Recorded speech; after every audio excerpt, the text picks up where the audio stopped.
Hello, good evening. Welcome to UPfront. My name is Raymond Aqua.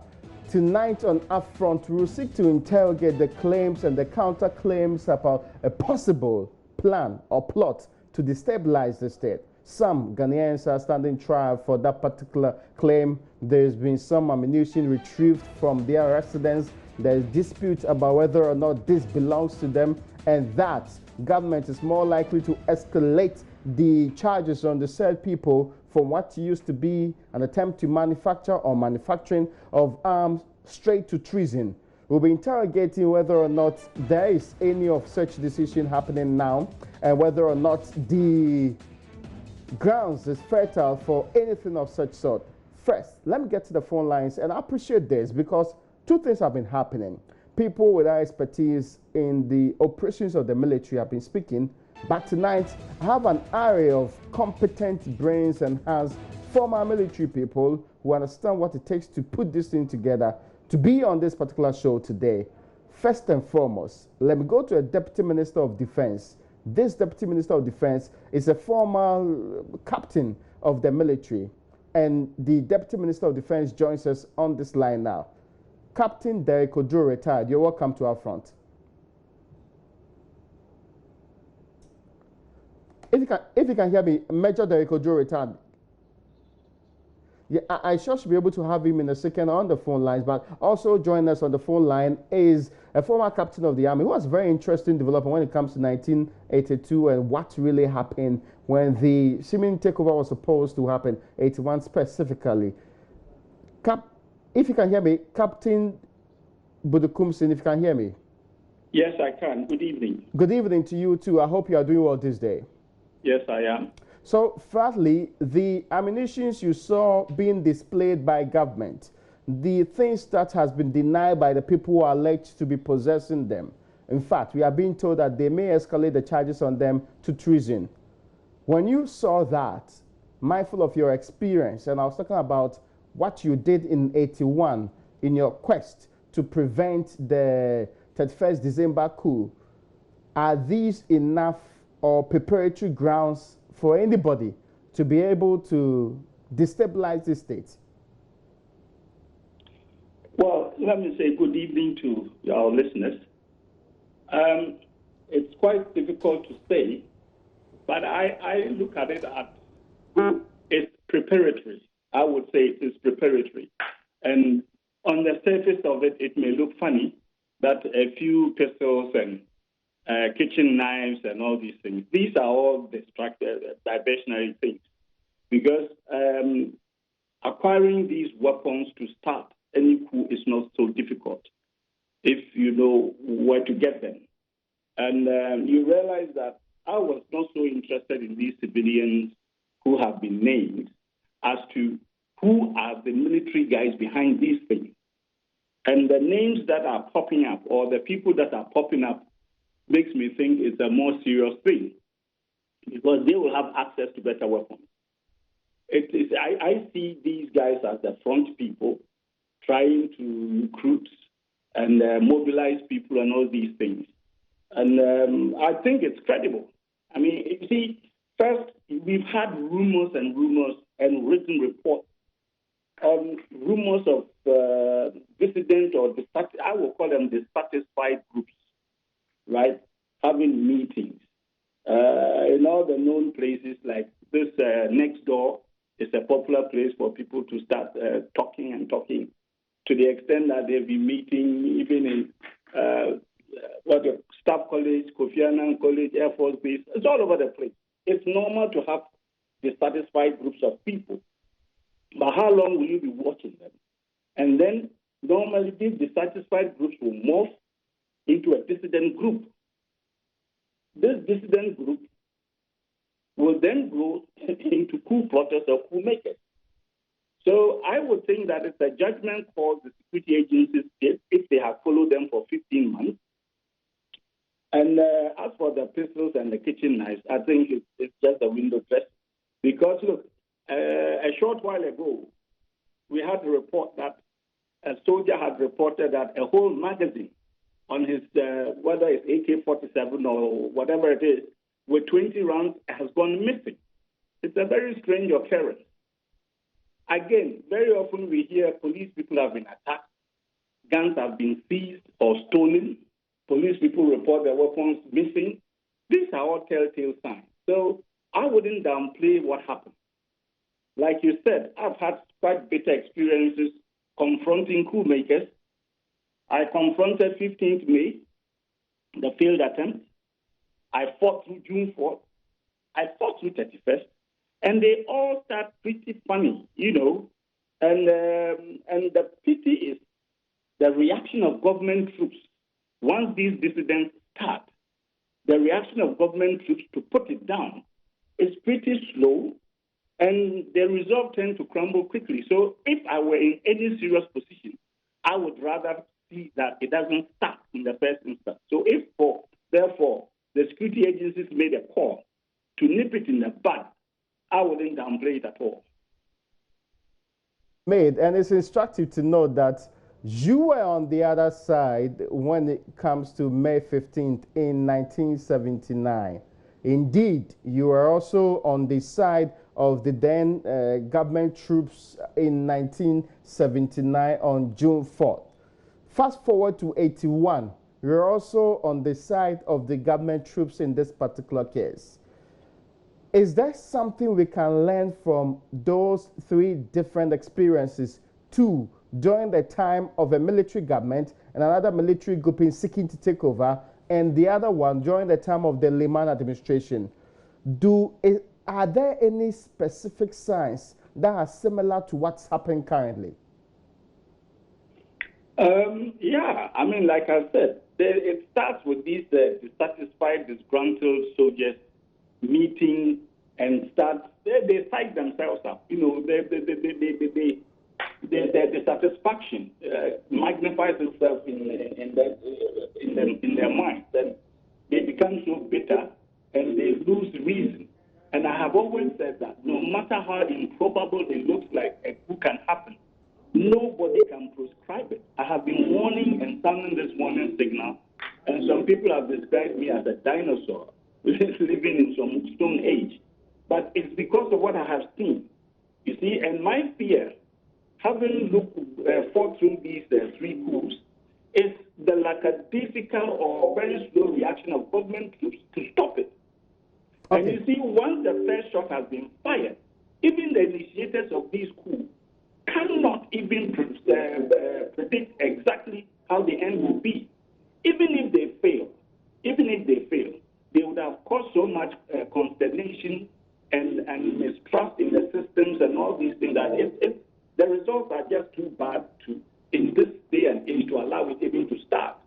Those who say that this is a false alarm, this is pure fake news, this is basically having to pursue somebody, and the guy says this is a plot to get to him, and this is needless about his opposition to this government and the operations of governments over the period. I'm talking about the gentleman at the middle of this, the alleged doctor, Dr. Palm. He's insisting that this is a whole plot, a plot to just get to him, prevent him from having opinion that is not in tandem with what that of state actors really want to hear and all of that.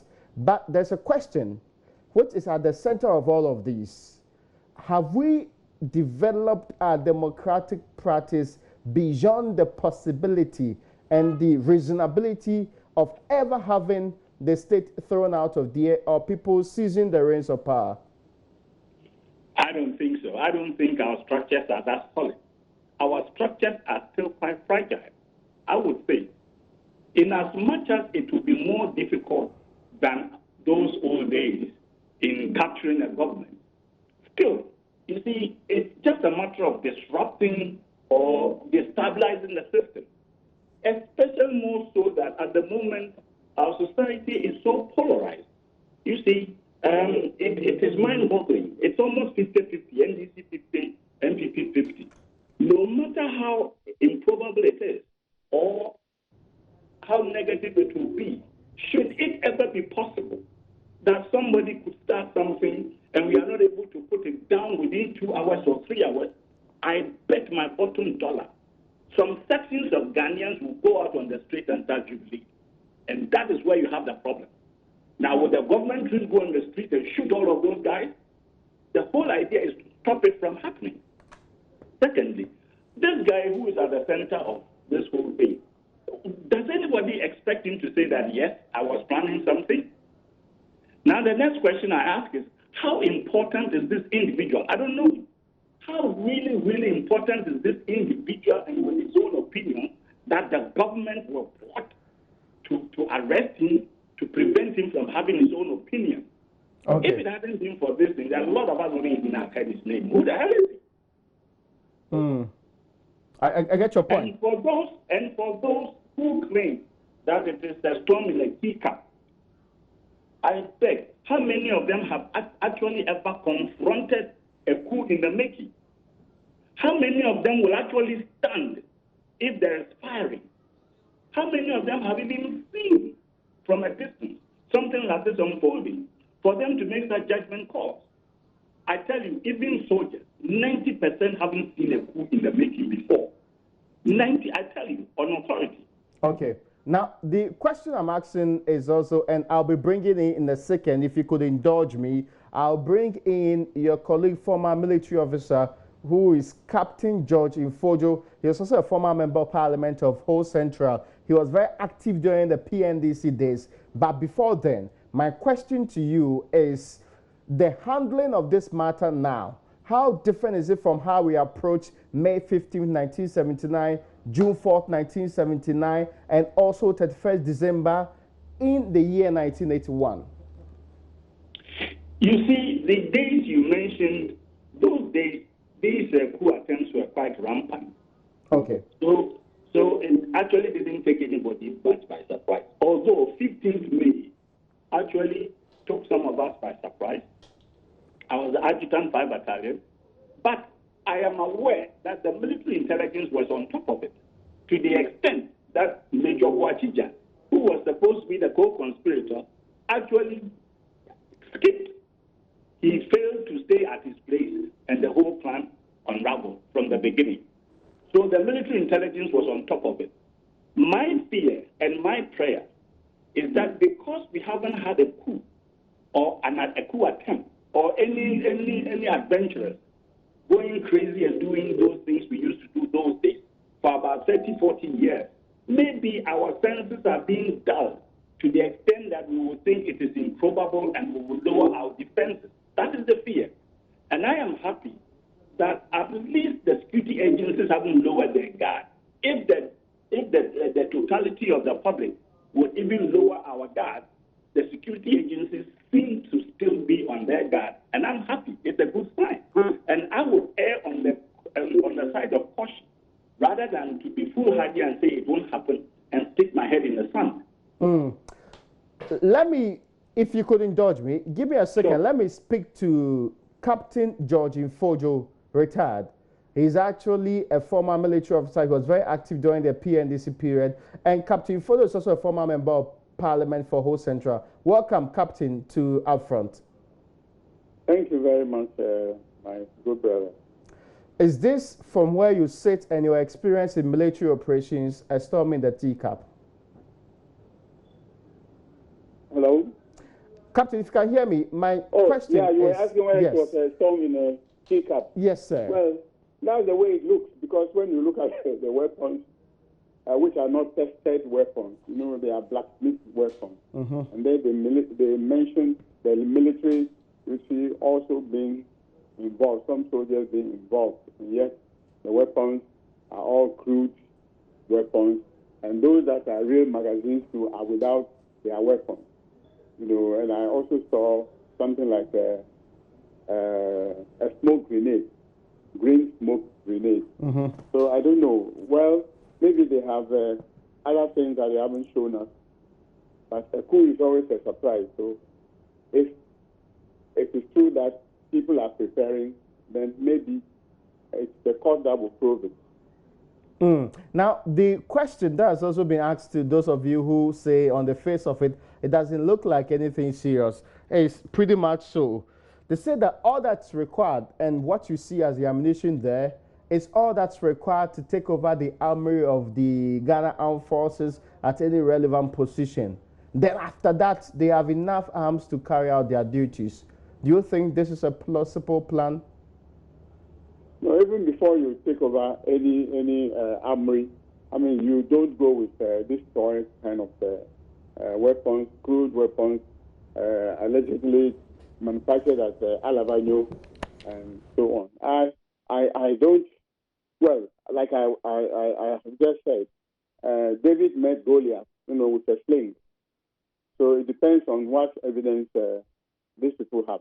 So if after 15 months of surveillance, this is all that they have so far, I was feeling that they should even have declared them people who were possessing illegal weapons instead of talking about coup d'etat. Because as a Ghanaian, I know there are lots of people, foreigners who are interested in our economy and they want to come and invest. And so when you make such an announcement and we don't see anything so tangible, that's why people think it's a joke. Now, let me also ask this question because on the other line is Captain Budukumsen. He says that if we learned a lot from May 15th, June 4th, and also December 31st, we would have known that this is just how it all started. And that if we were a bit more proactive, like the security agencies are being now, we could have kept the situations then. Well, once bitten, twice shy. I know people have gone to broadcasting house before with teasers, and that was when broadcasting was the only channel anyway. As soon as you are able to take hold of broadcasting house and announce to the whole country, everybody, people either supported it or, started running away. I know that is there. I know one man, one Katla, is there. So I'm saying that provided the agencies, after all these 16 months, have enough material to prosecute these people. What I have seen in the pictures, I mean, maybe I'm sure they should not even have shown us anything, any pictures. But there is a picture, that discourages me, that if these people are really preparing for an insurrection against government, I mean, they are not well armed. They are going with locally manufactured pistols and so on. And then they talk about soldiers' involvement in the whole affair. That's why people are baffled. Hello, can you hear me? Captain Budukumsen? I can hear you. Yes. Honestly, yes, this thing about Goliath, David going against Goliath with a sling, it's a good analogy. But here, this type of weapon, Alabama produced pistols and kitchen knife and things can't take on any armory in Ghana. I want to believe that. It can't. The danger is what we are not seeing. I am getting information that there are senior officers involved, soldiers in different units, in different parts of Ghana involved. It shows you how widespread that net is. And I am thinking that the intelligence community is sitting on top of far more information. What we are seeing is the tip of the iceberg. Because we've heard rumors for a long time, and I'm aware, or I've heard, that there are senior officers involved. And if there are senior officers involved, there will be junior officers involved. If there are junior officers involved, you get NCOs and soldiers involved. That is what we should be looking at. These guys may be the tip of the iceberg. And I am telling you, that is where my fear is. And in my short time, I saw so many of these things. Captain Fojo is my friend. We know ourselves. And he will tell you, once the first shot goes off, you don't even know how it is going to end, even those who initiated. So I would say I would go on the side of caution. And I said, let us wait and see what the intelligence community and the prosecution will bring up.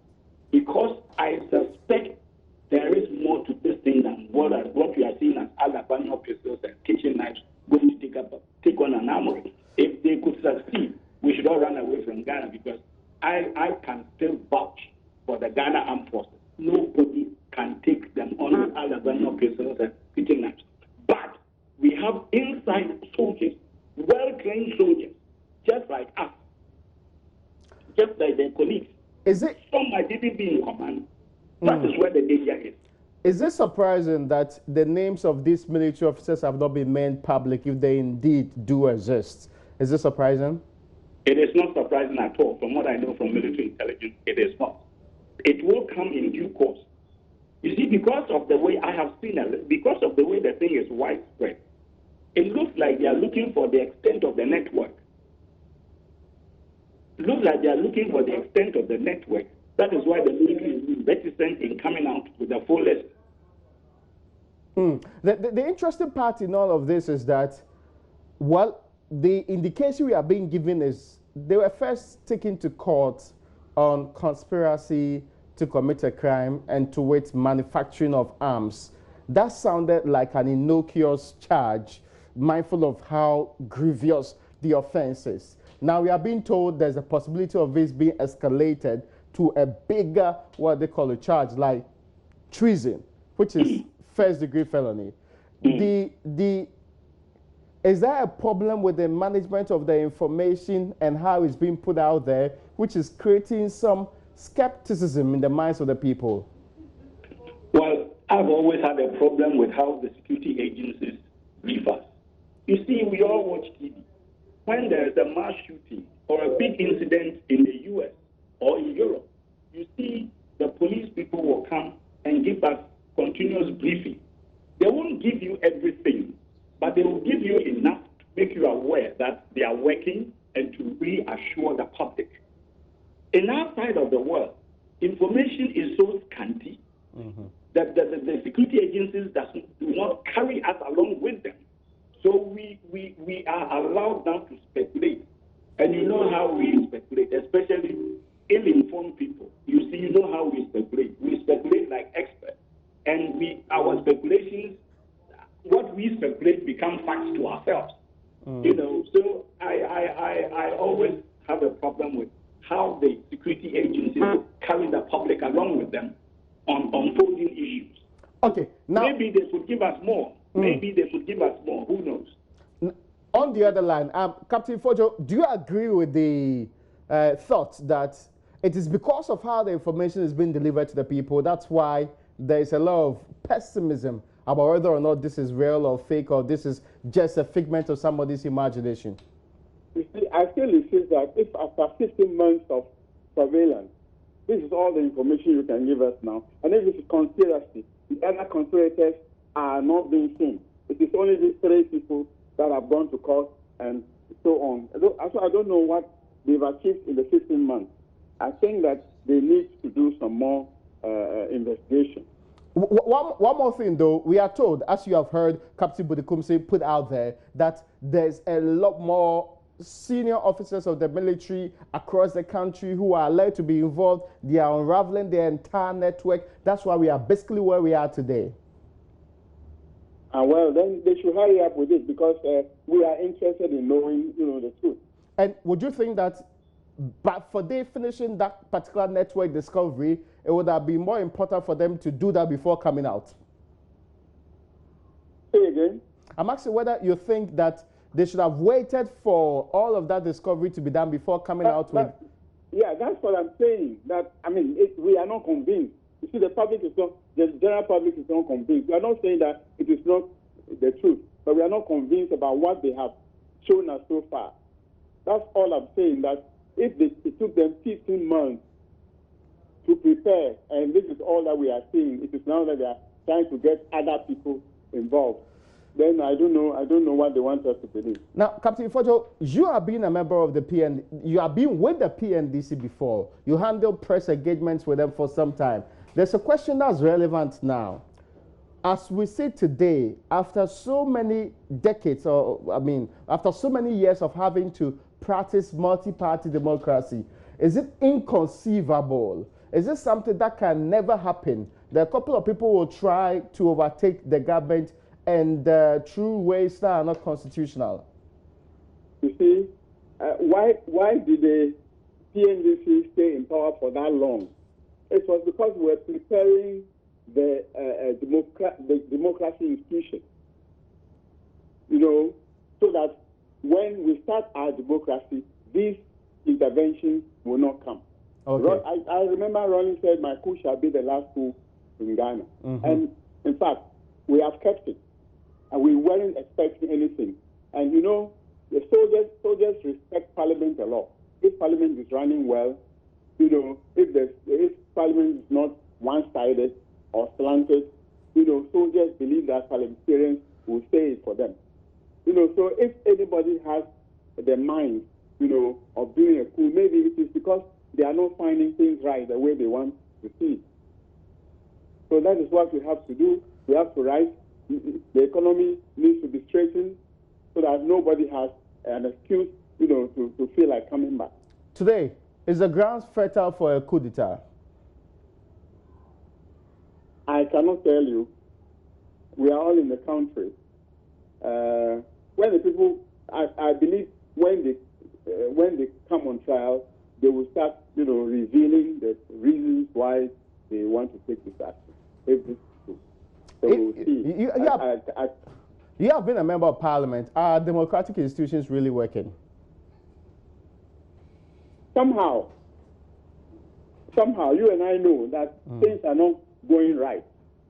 A lot of things are not going right, in the country. I cannot hide behind anything and tell you that I am satisfied with the way things are going, But then it doesn't give anybody the right to stage a coup d'etat, because a coup destabilizes everything. A coup will send us back several years. Okay. It is it's something that we have built over the years, so we don't expect it at all.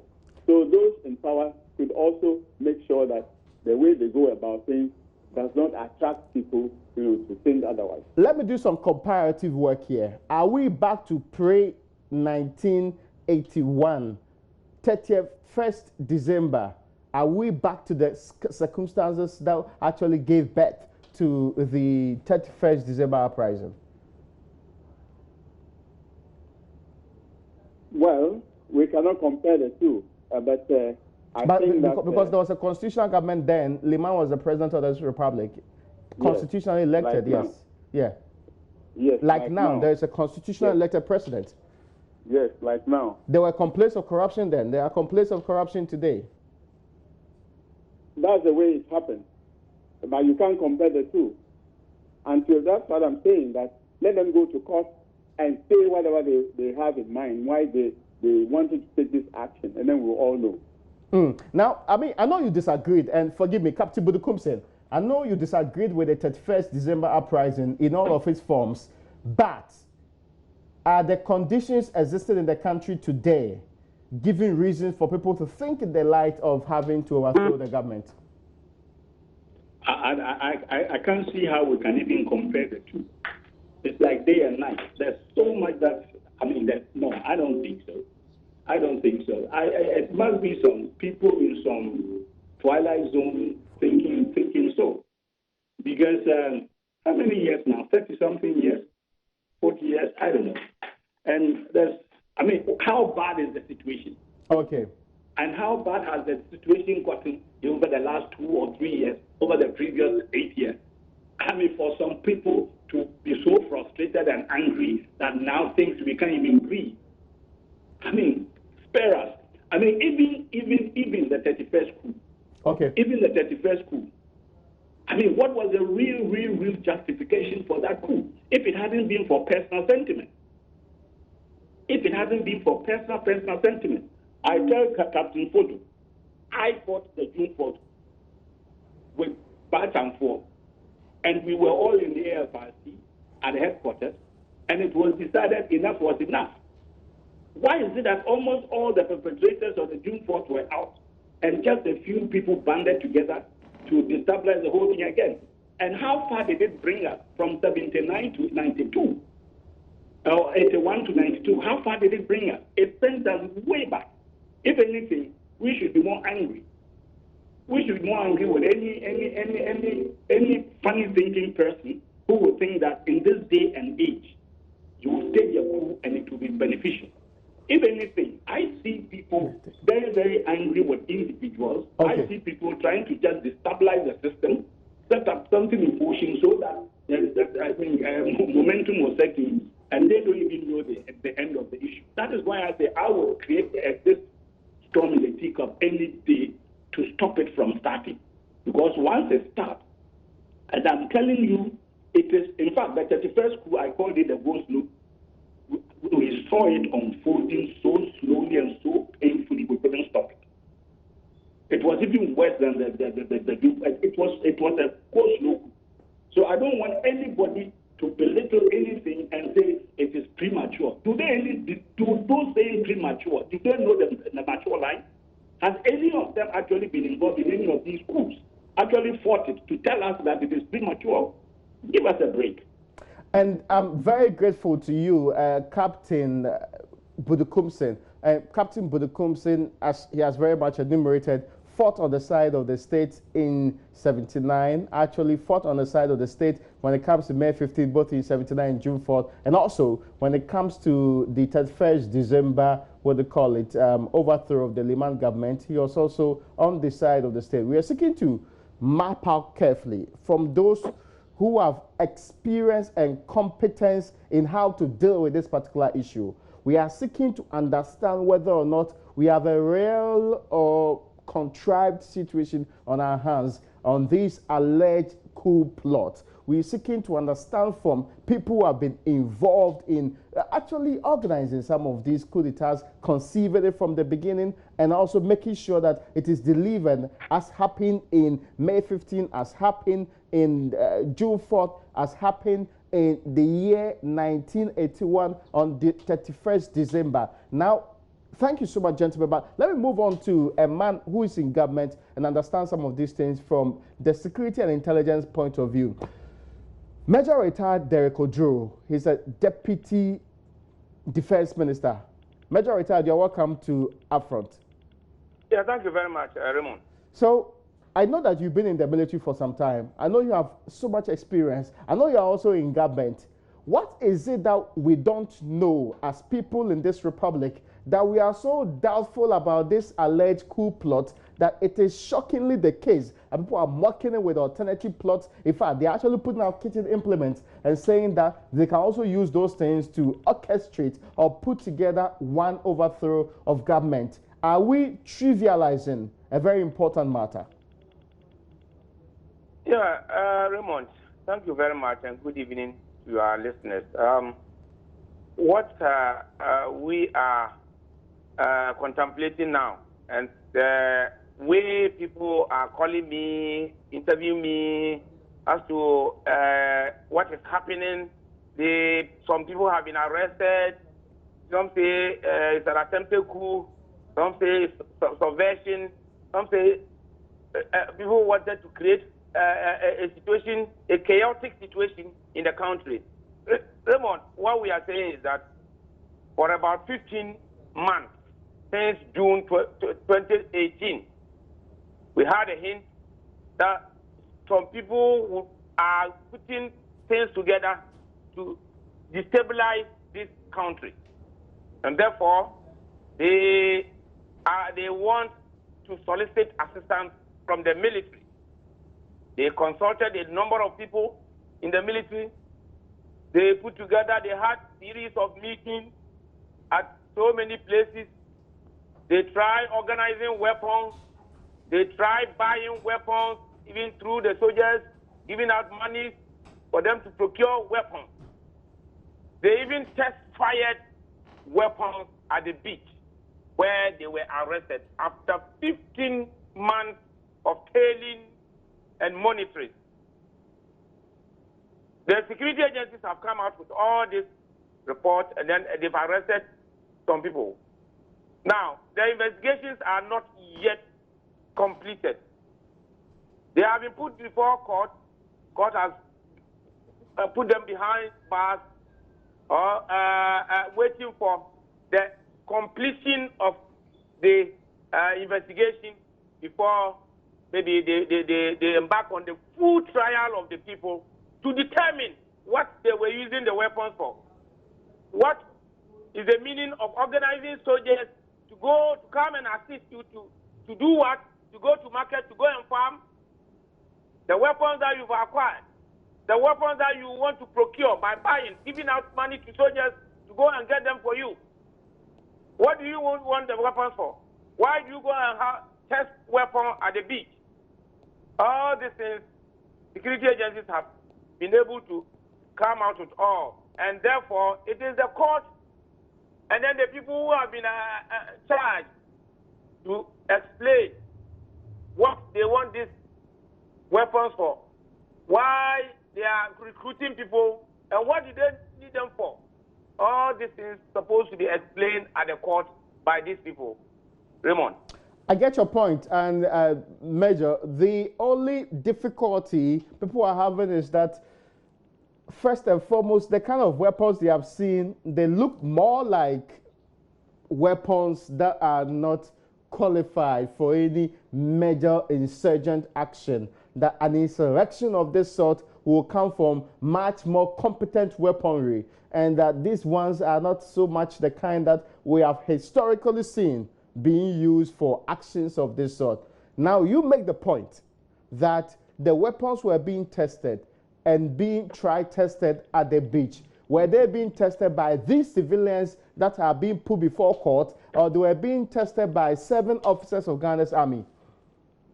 By those who have been arrested. Oh, they were the same people testing the weapons? Yeah, by them. They arrested them, and then they went and picked, based on the series of meetings that they've had. They know all of them, those who have participated. Okay. There are more of them who are to be arrested, but they don't know that their names have come up. Okay. But you see, Raymond, so, let me tell you, don't need you are saying that more people are going to be arrested? Oh, yes. I say investigations are continuing because they've come out with so many accomplices and things, and they are all going to be arrested. Are they military men or civilians? Leave that one, Raymond. Leave that one with me because this is a security issue. I get you. Let's handle what how you are going about saying that the weapons that were seen and then were impounded. Look, you need only one bullet to kill Raymond. Yeah. You need one bullet to kill Major Derek Odro. You need one bullet to order the person who is holding armory key, where we keep the weapons. My friend, give me the key, else I'll fire you. Knowing what is in the weapon, you hand over the key to you. If he refuses, you fire him. One bullet, fine. He falls down, you take the key, open the armory, and thousands and thousands and thousands of weapons are out. Ask those who have staged a coup before. How many weapons they used to seize armory keys? How many? How many ammunitions were fired? So if somebody sits somewhere and says, oh, all these weapons that we are seeing, you may not even fire any weapon, but you can get so many weapons after threatening. Raymond, are you aware that a soldier took Taylor Caesars, to seize power at broadcasting before? Yes. Have you heard it before? I get that, but that was the time that broadcasting was perhaps the only relevant media house in this country. So now that we don't need only broadcasting, broadcasting were being a security was provided at that place by soldiers. And that time it is very, very difficult to get access to the studio to make announcements. Now, radio stations are everywhere. What is the purpose? The purpose is to tell the whole nation that a coup has been staged.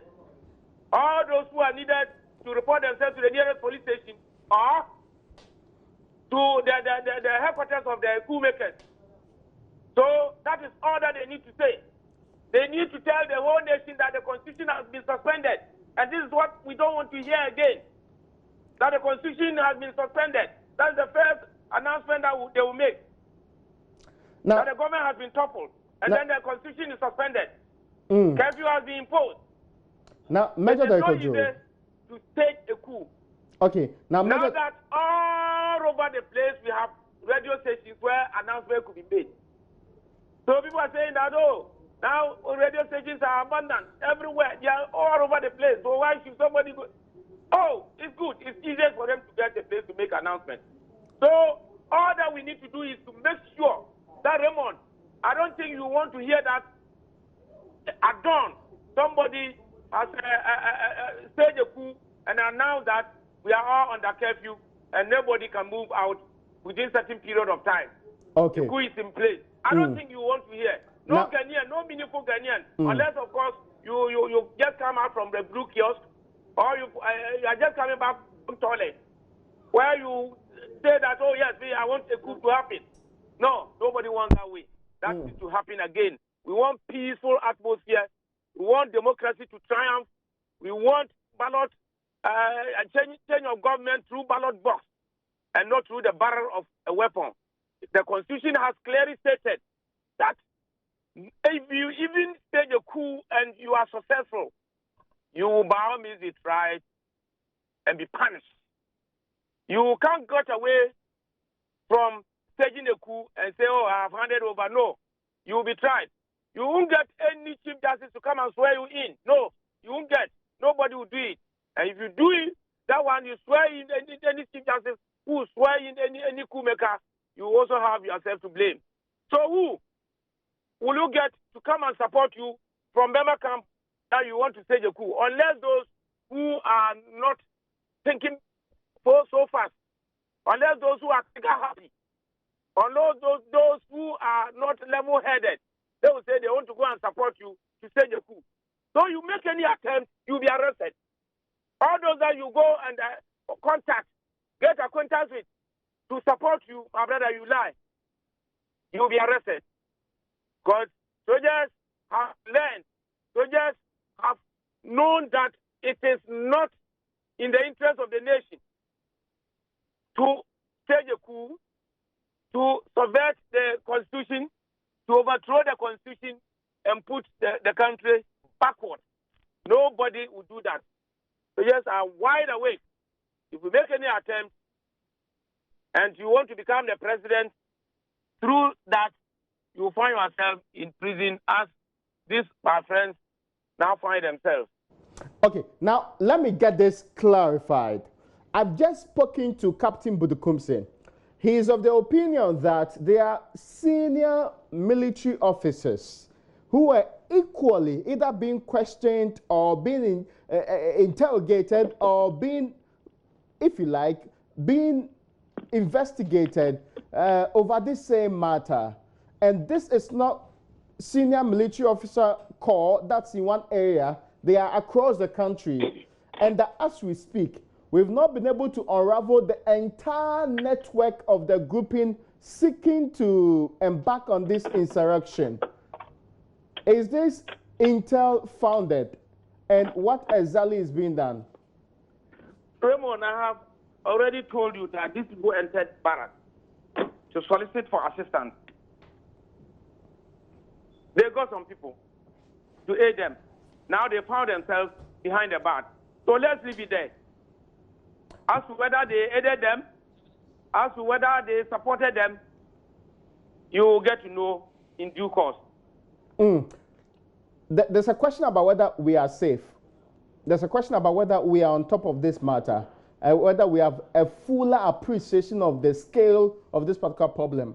Can you assure the people that the state security agencies, more importantly, the defense ministry where you operate, is fully in control of the entire military corps and none is actually going to be part of any quest to overthrow this government? The full assurance is given, 100% assurance is given to Ghanaians, the entire population, that they should be calm.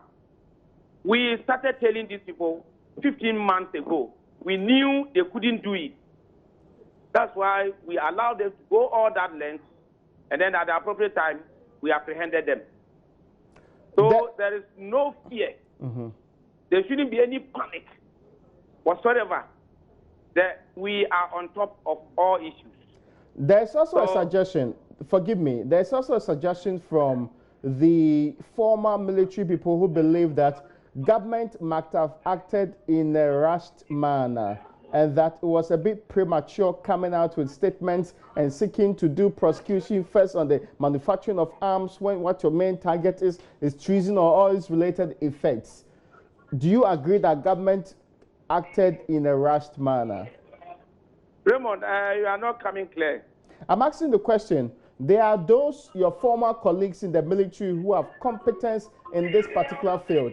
They are suggesting that government might have acted in a premature manner. Do you agree with the suggestion that government acted in a premature manner? Raymond, 15 months tailing and monitoring is premature. They are saying you don't have enough to actually do any. You are entitled to your own opinion. Every security expert is entitled to his own opinion. But those of us security experts who are in the house, we think that this is the right time. It's not premature. 15-month sailing. We've got all the necessary information that we need, and we have apprehended them. We don't need to let them cross the start line. Let me tell those who are saying that it's premature. We don't need to let them cross the start line, meaning that they don't need to start the operation before we move in. Tactics, we have so many variations in tactics. What you know, what you are telling, and what you think they will follow may not follow that way. They may outwit you. So at the appropriate time that you think that it's right for you to move in, you move in. Otherwise, don't let them start killing people. Don't have to create a chaotic situation in the country before. You don't have to allow them to organize the youth to go on demonstration. You don't have to allow them to attack the key installations to initiate their operation before you move in to apprehend them. Yes. So it is right. We feel that, yes, it was time appropriately for us to apprehend them, and we did it. 15 months, you say it's premature. Okay, so those who argue that it's premature says that even today, you are still telling us that you are doing investigations. That means you've not concluded with this matter. You are still looking for people. You are still interrogating others too. Obviously, you needed to do a lot more work than creating what many may consider to be panic. I am saying that you don't allow the people to strike. If they are planned, they are to embark on so many activities, and you think that you don't want them to destroy anything. You don't want them to move, to execute any plan that would disrupt the activities of this nation, and you think that time you have to arrest them, you have to arrest them. Now, my last question to you is purely about what the motives of the people were. So we understand that they form a group that was obviously dissatisfied with the level of governance we are having in the country. They form a group that had been voicing opposition words, insisting that we are heading the wrong direction. As we speak today, has our democratic experiment failed to deliver on the goods expected of it, to the point that people are so disgruntled they would want to change the course of the country? Raymond, I'm in the defense ministry. I think that what we needed to do is what we have done. Those who want to subvert the smooth running of this nation must be apprehended. As to the rest of this thing, leave it with the politicians, and they will decide. As of now, we have not had any politician involved. We are aware that somebody went and paid a visit to one of those who has been arrested, and it's a family member. So he went and found out what was happening, and that was it. We have not had any occasion to believe that we have any politician behind this thing. We have not had any occasion to even think that people's agitation as to whether better conditions of life or any suffering in the country would lead to any approval. I am of the opinion that no meaningful Ghanaian would say people should take any coup because he is suffering, because he has a problem in Ghana. If you have a problem, find a way of solving it.